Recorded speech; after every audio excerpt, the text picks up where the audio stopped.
Buenos dias, buenas tardes, buenas noches. Tufi, what is going on? Welcome. We're doing another, obviously, our weekly kind of recap of all the cool things that we can get Tufi to tell us, of the things that he's allowed to tell us each week. And this week is kind of, so last week, just to bring everybody forward, we talked a lot about the node licenses and kind of what that ecosystems look like. We talked a little bit about HyperPG and those the audits and all that kind of stuff, and all that's moving forward.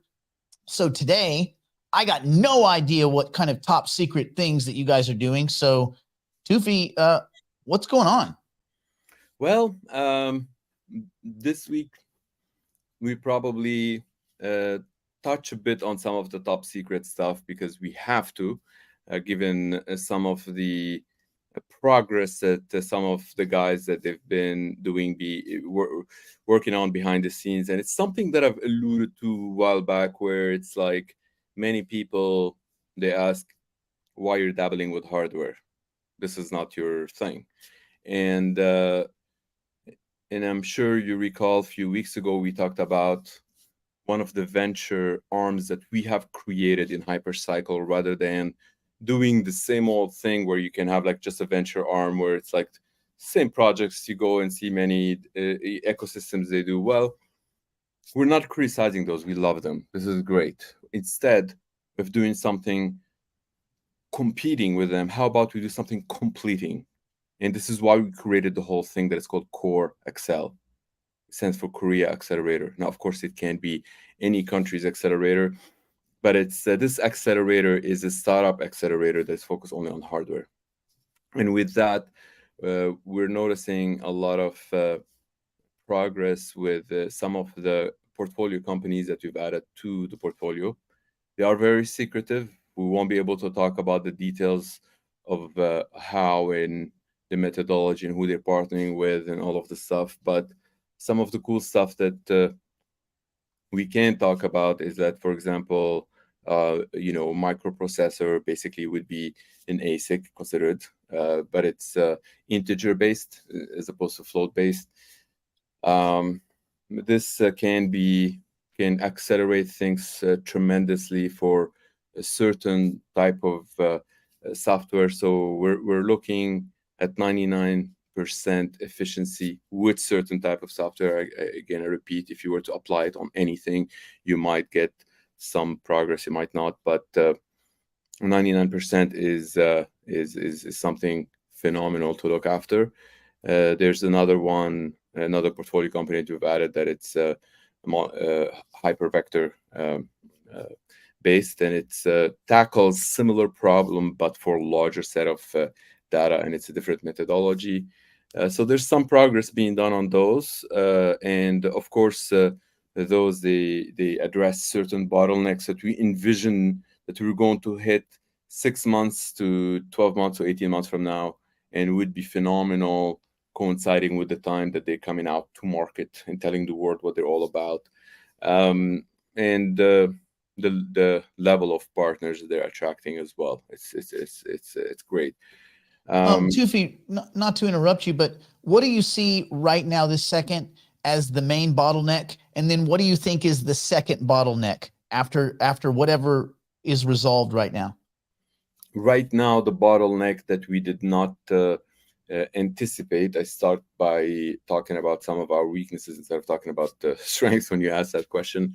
And we did not anticipate that, and I don't think anybody could have, is the external factors of having to rely on certain audits that they are third-party companies. Of course, we don't just fix that current bottleneck. We prepare ourselves to never ever have to face it again. So we go like multi-threaded, and we do like many different methods to not have to face it again. And it's like anything in life, when you kind of depend on a third party, if they know that you depend on them, you're not in good shape.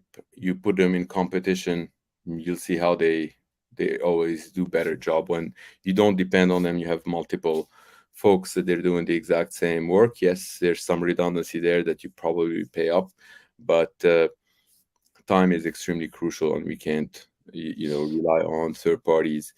Is this kind of in reference to the Hyper PG situation, where just kind of continual resubmission and such? Right, and it even comes down to some of the team members. They don't even know if this is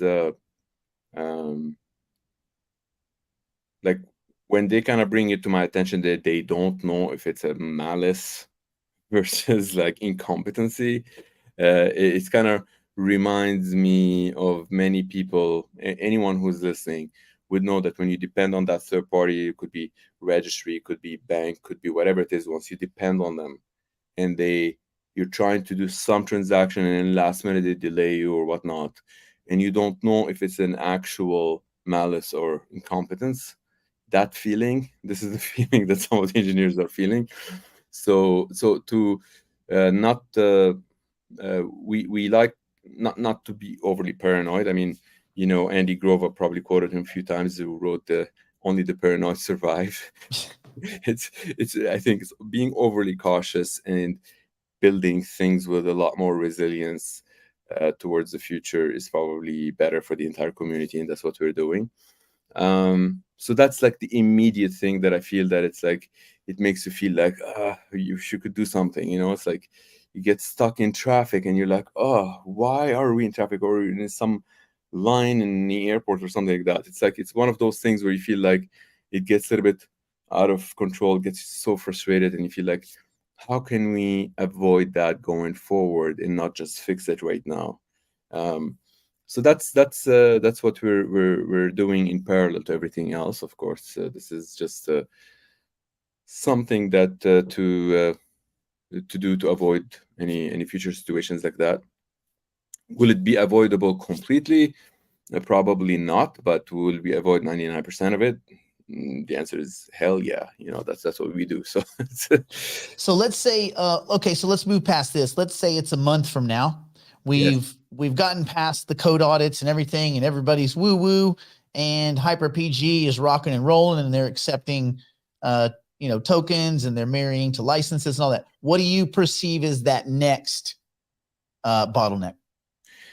The best the next one, I feel like it might be a multitude of things, because we're doing several things. So on one angle, we're going empowering big computers, such as like the group David and others, and they have we're talking about computers that you spend $100,000 to $300,000 to buy that computer.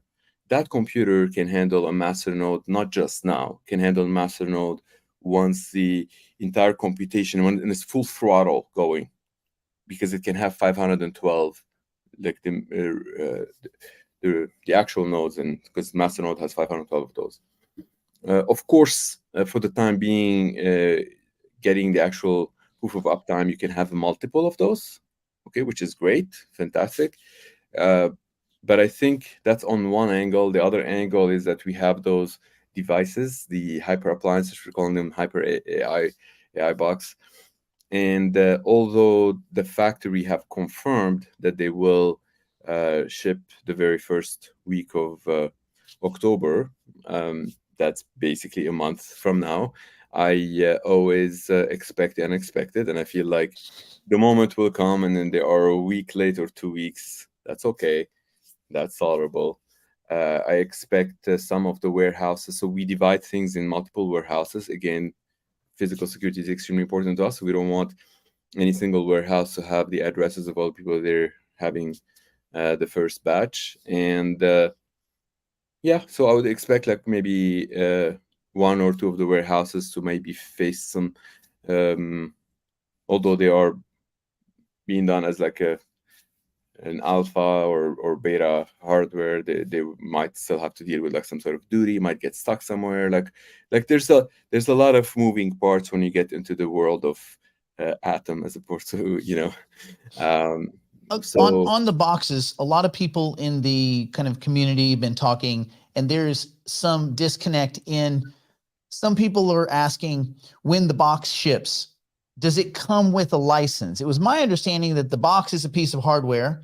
The license is a separate thing that you would correct, purchase. The tokens correct, are a separate group of things that you would purchase. correct. The tokens plus a license then go, but the box is not going to ship with a license. Correct. So there are things that we have divided a while back. I don't know if you recall. We split the entire ecosystem into 5, and then just to kind of get the memory, location, energy is one. So what are those 5? Basically, those are beneficiaries. Every time you run AI compute, who benefits from the money that comes in, who benefits from the wealth that is being created? There are 5. The location and energy, of course. The AI code. What AI would you put in there? Do you put AI that you have to pay licenses for it? Do you pay royalties, whatever it is? Okay. The hardware gets a big chunk because hardware over time gets to lose value. That's the world we live in, right? So it must get a big chunk, otherwise it doesn't have an incentive to partake in it. Of course, the license holders, and last but not least, if anything, the most important element in the whole thing, the thing that no one else has in this world, is a native token, a native HYPC, the thing that actually enables that interaction. So those are the 5 beneficiaries by construct.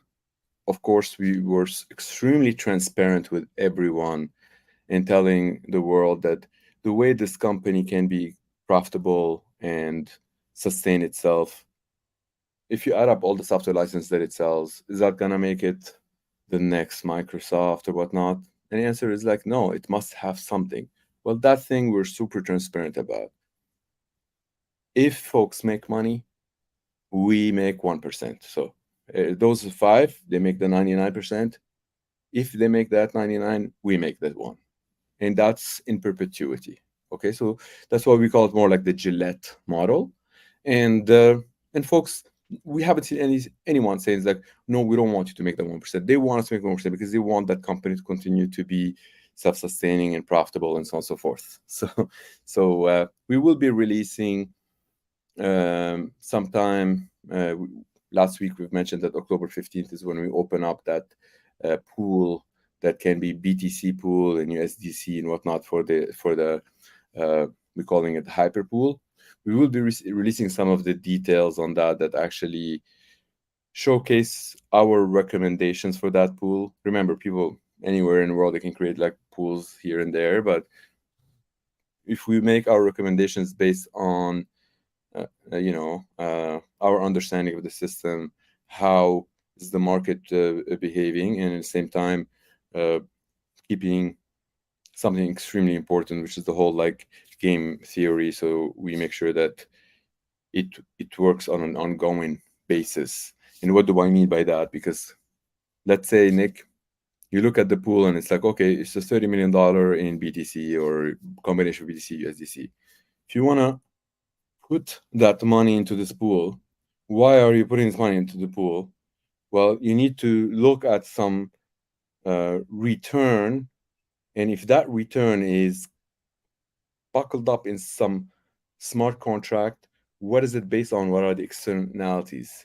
And if the externalities are put aside and what you're left off with is certain things that's a lot more deterministic, such as that wealth creation, then you might feel you're a lot safer to do it that way. So that's why we kind of like have to play many different scenarios and make sure that if it makes sense to us to be on the other side and it's extremely profitable and it makes sense to, then it will make sense to folks to partake in that pool.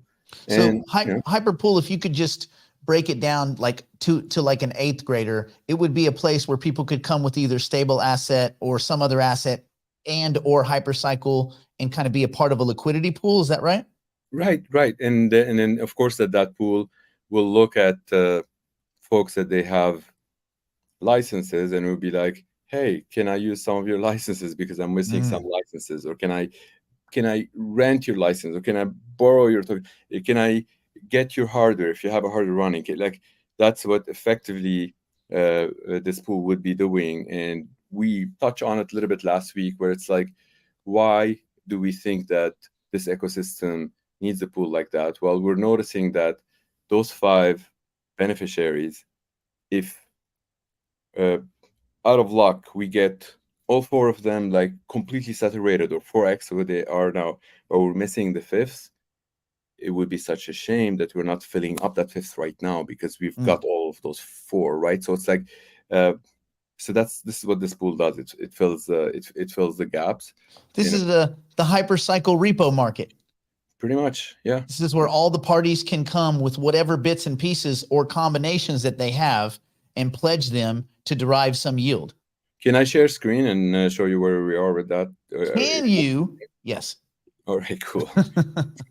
I say it by reiterating that the numbers that I'm going to show, they are likely to change before it comes out live, but at least folks, they get to see what we're up against. So share screen. All right. So while this is coming together, it's effectively what you see here. The ERC 1155 enables you, basically you have multitude of that. So let's say you have one deployment in a certain place, you can have like an ERC 1155 representing that deployment. Now, of course, you can have one ERC 1155 representing 50 different deployments. There is, it's kind of like you say, I have 50 franchises of Starbucks, or I have one franchise of Starbucks, right?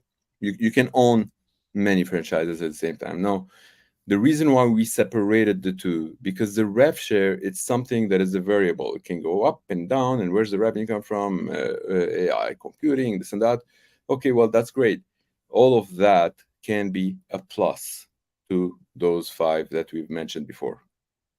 But the thing that this pool can provide to the entire ecosystem is separated into the entire wealth creation. And who benefits from the wealth creation? Of course, still like those 5, but effectively, the pool needs to find a divider between how it sends to those 5 that they're enabling this ecosystem. And as you notice here, Nick, the hardware gets the biggest chunk, of course, because if you That's buy where the cash is. Yep. You partake into this ecosystem, you spent, let's say, $10 million on hardware. Well, your hardware in 5 years, it's pretty much worth $100,000. So you lost the entire 10 million. So you'd better be damn sure that that $10 million is going to be worth multiple $10 million if you were to be partaking in this program, and not only from the rev share, but it's also from the wealth creation. So that's why in the wealth creation, there's a percentage that would be attributed to the folks that are providing the hardware. And I'm not sure if you recall what this is. It's basically that delta that people, they feel like they're putting in these and then they're getting that marriage. And then when you get that marriage, and the entire ecosystem benefits from that marriage. Uptime alone, proof of uptime alone is capable of doubling what you've got in 18 months. Of course, you don't want to think of the worst case scenario. 18 months, what, you're not doing anything else? Well, maybe in 6 months you start getting all the reputation, computation, all of the stuff, and then you have like an army of 3 running together, adding to your components. So and that's why we believe in every year you should be able to double that asset. So if you've got 1 node today, next year you'll have 2, then you have 4, to the limit of that 1024. And this is where logarithmic thinking kicks in, and humans are not statistically good at thinking logarithmically, but simply the doubling effect every year is almost beyond comprehension. And that's what makes people in an early marketplace so much more successful. Like, you go look at all of these companies where, like, Home Depot at one point had the most millionaires created ever. Right. Because people just kept taking stock options and doubling. Pretty soon you had people that were there 4 years that are millionaires. And so that doubling effect is huge. And I just urge people to go play with a calculator if you don't understand what having a node go from 1 to 2 to 4 to 8 to 16, 32, 64 and beyond. It looks Right. pretty ridiculous. And imagine several years from now at 1,024 nodes. Mhm. Ooh, Right. And Nick, keep in mind that when you've said what you have just said, we're backing it with centuries of our evolution, this civilization. We have wealth creation that's been going around for centuries and centuries before electricity. The same way you're able to create wealth by making your coffee shop better. Not only, remember, if you're making your coffee shop better, are you still generating revenue?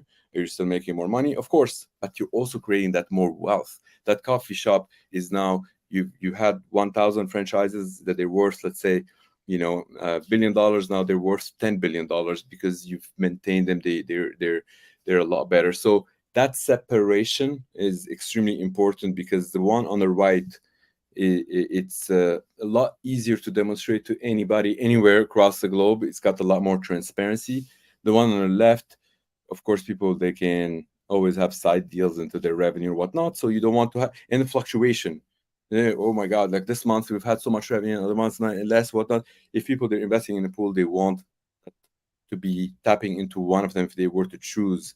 So far, we've been getting a lot more people saying that, like, I want the wealth creation and leave the revenue out to the people that they're running it. So then they're happy running it. So it's kind of like you have a coffee shop, it makes more money. People that are running it end up making more money. The manager of the coffee shop, your employees, all of the people that are running it, they make more money in that coffee shop, but the coffee shop price increases. The people that they're providing that liquidity end up benefiting from that delta. So that's effectively the metaphor, with proof every 10 seconds. This is not some sort of like magic. There's cryptographic proof every 10 seconds for what happened and why this value is being increased.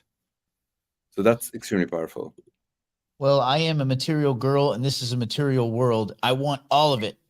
Nice. So, I mean, and I say that a little bit in jest, but kind of seriously too. I want as many of the pieces as I can possibly sustain. I know that there are some things I'm not going to be good at, like running a big giant facility. I will entrust teams like David's team and Hyper PG for things like that. Right. But if it's things that I can do sitting behind a keyboard, like marrying tokens to node licenses, then I'm going to do that a lot.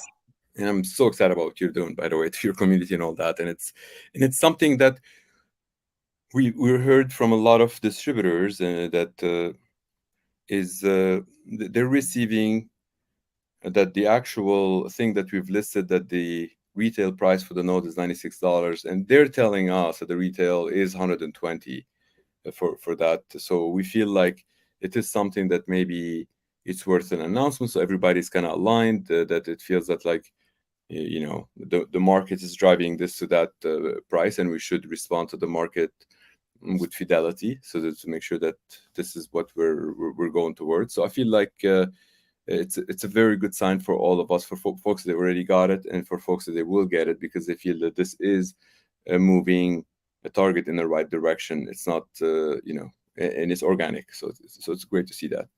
Well, and I think a good market, a good free equitable market with full information will find a correct equilibrium, right? Like that's a macro, that's a micro kind of trend that's in every market that's fair. And this is a fair market. So people can get these things for what everyone else is willing to sell them for. There will be a point, my guess is not too far from now, where people just won't be willing to sell it. They're like, these are mine and that's it.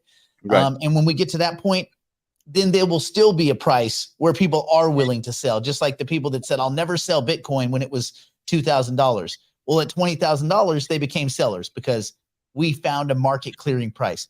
And all of these, the node licenses and the tokens, it's happening in real time. We're seeing that market clearing price. Right. And right. One thing I do want to kind of bring up as we draw this down is there anything you can tell us about some of your travels? I know that you're doing some cool traveling. Is there anything you can tell us, or is that all kind of hush hush? You know, I actually, I'm one of the very few that I don't talk much about those things. I mean, if you look at the entire history of LinkedIn, people, they would be like, "Oh, why didn't you tell us you were speaking at this event? Why didn't you tell us you were there, whatnot?" And I feel like I don't mind talking about them after the fact. I try to historically, what I focused on talking a lot of events which have built phenomenal credibility is talking about the truth. And the truth is so important for people to hear, because when you hear the truth about technical components, you're able to predict the future better. If people, they lie to you, you don't know what's going to happen tomorrow. So with that, you end up building a brand that you can find any video on me online for any year. You won't find a single time that I actually lied about something. And that's extremely important to have that track record. And when I get invited to speak in events, I kind of do that, and then after the fact, I can tell you about it. If that's Fair okay. play. Yeah. Well, Tufi, I'm excited. I'm excited about Hyperpool. I'm excited about getting past these audits and getting Hyper PG going. I know a lot of people are very anxious, but again, I would urge everyone, we're not even 4 months in, and this is an 18-month roadmap. So have a little patience, breathe, relax a little bit. Don't stare at the screen, go outside, get a little sun, and think about where you want to be when this network starts, when this ecosystem really starts building out, and you have not just tilling, but you have compute going, and a bunch of jobs are being sourced to the various nodes, and you're a participant in that. So I would just tell everyone, have a little patience and breathe. Well, thank you. Very well said, Nick. I just want to add one thing, if you don't mind. We're not only building things that is super duper lucrative and all that. We're literally making history. This is unprecedented stuff. This is stuff that for generations to come, people are going to be like, whoa, you actually introduced this wealth creation into the machine. Whoa, you're able to get a peer-to-peer truly to actually work together. Those are phenomenal for the security of this this future of AI, and for, in the same time, for generations to come to look back and be like, this is the community that built it, because we were building it together. Anything that you do in this community that is in the positive, you're building it with us. We couldn't have done it on our own. Every single listener, if you've done tiny bit, you're building it with us. So thank you. Tufi, safe travels. Thank you. And we hopefully I'll be able to cajole some of your secrets next week. We'll see you again next week for This Week in Hypercycle. Everybody stay safe. Get outside, get a little sunlight, man. Breathe a little bit. Will do. Awesome. Thanks so much, Nick. See you guys. Be well.